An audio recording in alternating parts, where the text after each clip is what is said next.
Hello friends, welcome back to my channel. So guys, इस video में मैं आपके साथ शेयर कर रही हूँ कुछ बेसिक बैंकिंग के क्वेश्चंस जो आपके इंटरव्यू में हेल्प करेंगे एंड आपको कॉन्फिडेंस देंगे। As we know that SOIT means में बैंकिंग अवेयरनेस नहीं आती है और आपका टेक्नोलॉजी से रिलेटेड क्वेश्चंस आते हैं, आपके 60 क्वेश्चंस।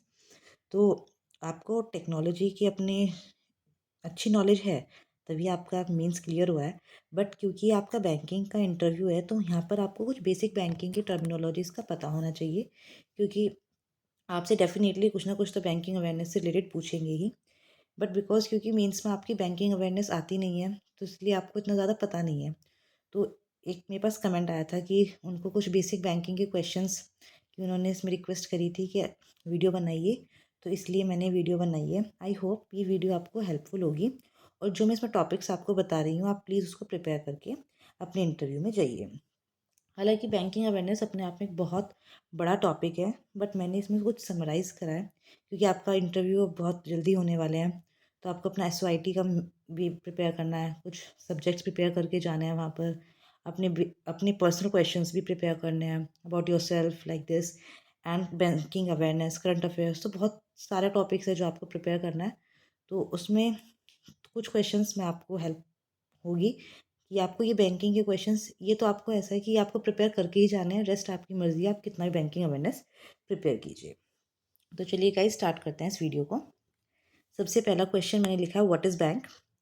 यहाँ पे इसका जो व्हाट इज़ बैंक वाला क्वेश्चन है, ये ऐसा नहीं है कि आप इसको बहुत लेमन लैंग्वेज में समझा रहे हैं। इसको आप अच्छे से with section anti banking regulation act कौन से एक्ट के अंदर आता है, अच्छे से इसको उस तरीके से प्रिपेयर कीजिए, एक अच्छे से अपनी डेफिनेशन के साथ कि yes sir ma'am it comes under section 5B of banking regulation act 1949। And then आप स्टार्ट कीजिए कि बैंक क्या होता है।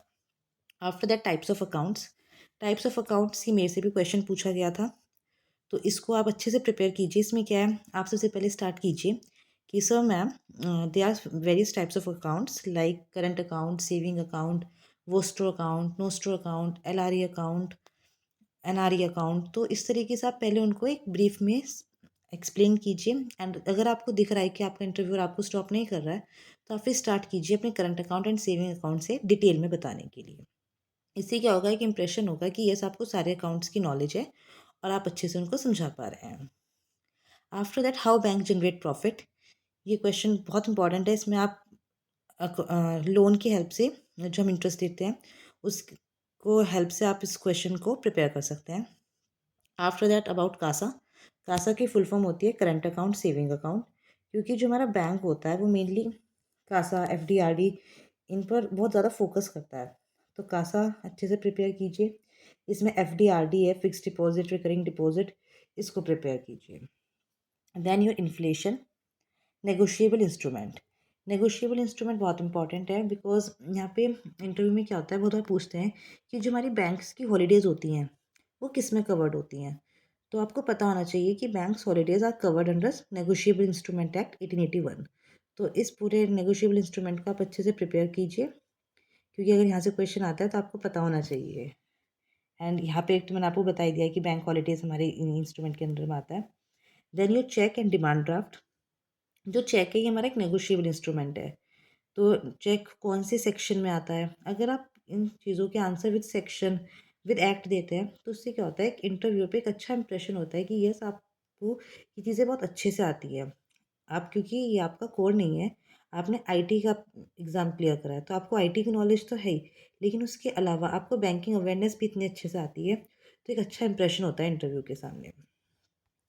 आफ्टर दैट CRR SLR, ऐसी कुछ बेसिक टर्मिनोलॉजीज़ हैं जैसे ANBC की फुल फॉर्म क्या होती है, CRR की फुल फॉर्म क्या होती है, MCLR की फुल फॉर्म क्या होती है, ये आपको पता होनी चाहिए। And CRR SLR bank rate जो हैं इनको आप अपने इंटरव्यू वाले दिन देख के जाइए कि उस दिन क्या ये रेट चल रहे हैं। वैसे हमारी मॉनेटरी पॉलिसी का एक पार्ट है, यस मॉनेटरी पॉलिसी भी इंपॉर्टेंट है, उसको आप थोड़ा थोड़ा ऊपर से पढ़ के जा सकते हैं। एंड ये वाले रेट्स आपको याद होने चाहिए क्योंकि पूछ लेते हैं बहुत बार इंटरव्यू में कि अच्छा बताइए अभी करंट में CRR कितना चल रहा है।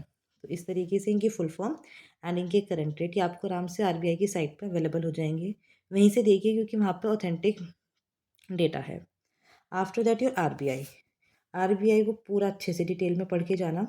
आरबीआई की हिस्ट्री, आरबीआई का हेडक्वार्टर, आरबीआई कब स्टैब्लिश हुआ था, कौन से एक्ट के अंदर, प्रेजेंट टाइम पे हमारे आरबीआई के कौन गवर्नर है एंड वो कौन से नंबर के गवर्नर हैं, एंड आरबीआई का क्या फंक्शन है, क्योंकि आरबीआई ही सारे बैंक्स को रेगुलेट करता है। तो आरबीआई के फंक्शंस क्या हैं, आरबीआई के सारा जब आपका प्रिपेयर हो जाए उसके बाद आपका स्ट्रक्चर ऑफ बैंक, बैंक का स्ट्रक्चर क्या है, जैसे कि scheduled banks, non scheduled banks and development bank. तो फिर उसके अंदर जो बाइफिकेशन है, जैसे हमारे public sector bank, private sector bank किसके अंदर आता है, शेड्यूल्ड या नॉन शेड्यूल्ड के अंदर।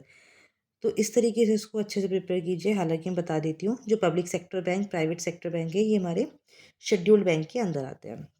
तो इसका पूरा स्ट्रक्चर जो है बैंक का, इसको अच्छे से प्रिपेयर करके जाना है। उसके बाद हाँ, मेरे से एक क्वेश्चन पूछा था मेरे से आरआरबीपीओ के इंटरव्यू में कि शेड्यूल्ड एंड नॉन शेड्यूल्ड में क्या डिफरेंस है। तो मे बी आप में से भी किसी से पूछा जाए तो इसको भी आप अच्छे से प्रिपेयर कर सकते हैं। तो गाइज़, वैसे तो बैंकिंग अवेयरनेस अपने आप में एक बहुत बड़ा टॉपिक है, बट मैंने कोशिश करी है कि मैं इसको थोड़ा सा समराइज़ वे में आपको बता पाऊँ। आई होप ये वीडियो आपके लिए हेल्पफुल रहेगी। And yes, one more important thing, जैसे कि हमारा ये इंटरव्यू आईबीपीएस के चल रहे हैं, तो आपको आईबीपीएस की फुल फॉर्म भी पता होनी चाहिए, क्योंकि बहुत बार क्या होता है, वहाँ पे इंटरव्यू में आपसे पूछा है कि ये ठीक है आईबीपीएस की फुल फॉर्म बताओ, और कैंडिडेट वही नहीं बता पाता है। तो आप में से जिसको नहीं पता है वो भी एक बार आईबीपीएस की फुल फॉर्म और उसके बारे में भी थोड़ा सा आईबीपीएस के बारे में भी पढ़ के जाना। एंड अगर आपको और भी कोई क्वेरी है रिगार्डिंग योर इंटरव्यू प्रिपरेशन, तो आप मेरे को कमेंट सेक्शन में बता सकते हैं। मैं आपके लिए उस टॉपिक पे वीडियो ले आऊँगी या फिर आपको कमेंट सेक्शन में ही उसका रिप्लाई करूँगी। तो bye guys, all the best. अच्छे से अपनी प्रिपरेशन को चालू रखिए और बी कॉन्फिडेंस। मिरर के सामने जितनी ज़्यादा आप प्रैक्टिस करेंगे उतना ज़्यादा आपको कॉन्फिडेंस आएगा। तो bye guys, all the best. And yes, if you like my videos then you can subscribe my channel and like the video. Bye guys.